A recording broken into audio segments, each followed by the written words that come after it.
If you didn't know, recently a long critique of Undertale and Deltarune went semi viral on Twitter. It was made by an author who doesn't like either game at all. In this video, I'll be critiquing this article and the creator and the way it treats Toby Fox.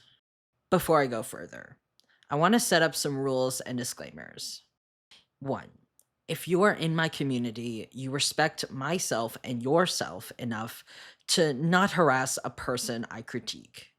I'm going to try to be as nuanced and respectful as possible, and I expect you to do the same. 2. I don't do this type of video often, but this article can be a good conversation starter on bad faith critique. 3. I'm going to call the writer of the article the author, and Toby Fox the creator, and his name for shorthand. Keep it in mind so you don't get confused. Now, let's dive in. The blog post that's linked down below is a very long essay critiquing Deltarune and sometimes Undertale. I'm not going to go over every argument they make, since that's not really the point of this video. I actually agree with a few of the criticisms, which I will note when it pops up. One of the main recurring themes, almost immediately, is the assumption of Toby Fox's feelings and inner workflow. As he notes at the start, it's that Toby Fox makes games for people who don't like video games. And more importantly, to the topic of this review, Deltarune is a game that is fandom first and video game last. Now, conceptually, this is a fair statement to make. While I don't exactly agree with it, it's still focused on the game primarily. However, a pattern emerges looking at the first part of the sentence and throughout the article. While I may be nitpicking, if he said, "This game is for people who don't like video games, it's for the fandom first and a video game second," I honestly wouldn't have a problem with it. It's your opinion.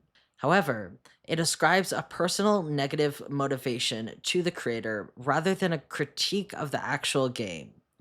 The author doesn't talk about the flaws of the game in the starting sentence.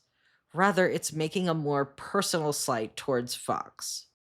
By blending the subjective critique of the game with a personal assumption of Toby's character, it muddles the message and makes it feel more about the writer's feelings on the creator rather than the actual game.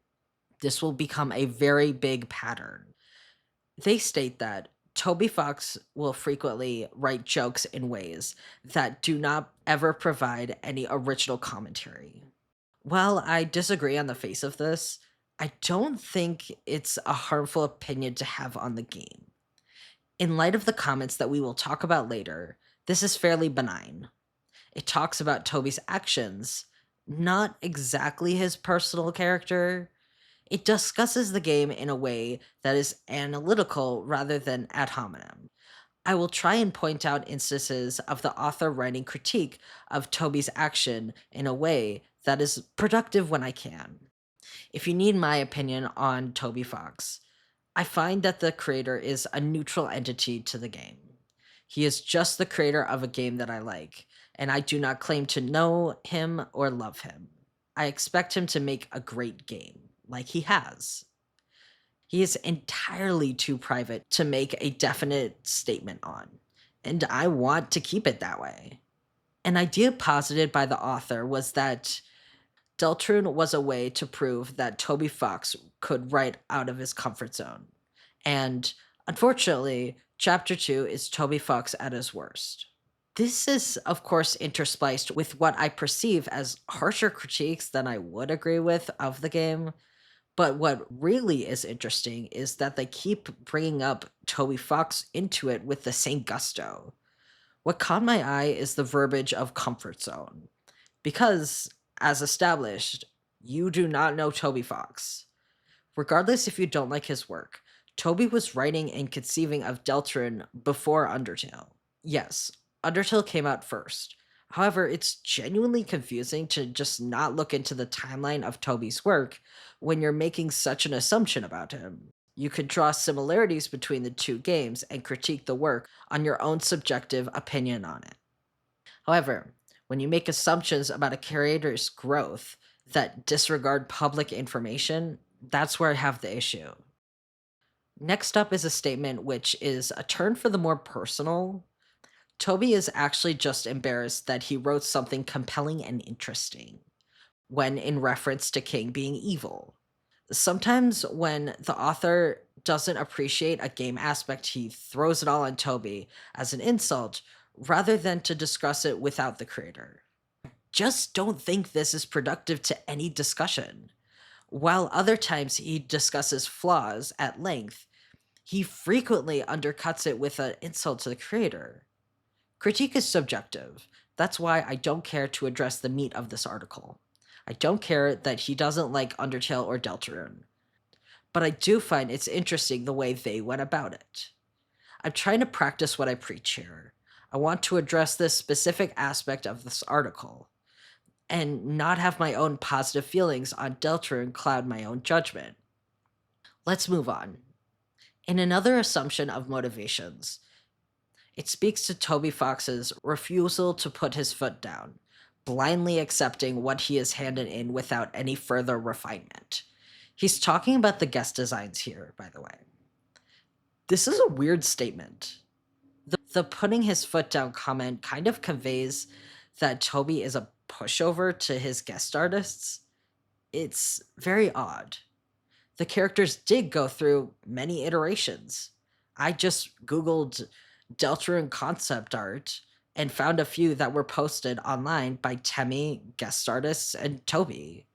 He talks about there being no pipeline for the aesthetics, which isn't true either. If you don't like those aesthetics, perfectly fine. But this assertion is not actual reality informed by the publicly available concept art. So this one will be my last example, since I'd hate to repeat myself more and more. It also is the worst one that I'll bring up. It's also a long one, my apologies. It's important to not take the author's words out of context here by simplifying it.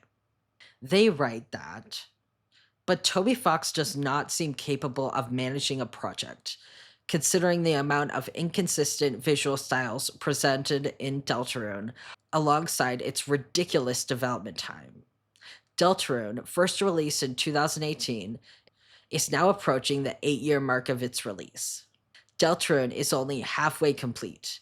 Toby Fox expressly stated early on in development that Deltarune had a team assembled for it because he didn't want it to take so long developing a singular game. And yet, Deltarune will absolutely not complete before it reaches its decade-long anniversary. Lack of planning, foresight, and commitment has marred Deltarune, and the fault can only come down on the project lead for failure to manage the project and the people on board to ensure quick development speed. So, for this response, I've written and rewritten my response to be impartial to the best of my ability.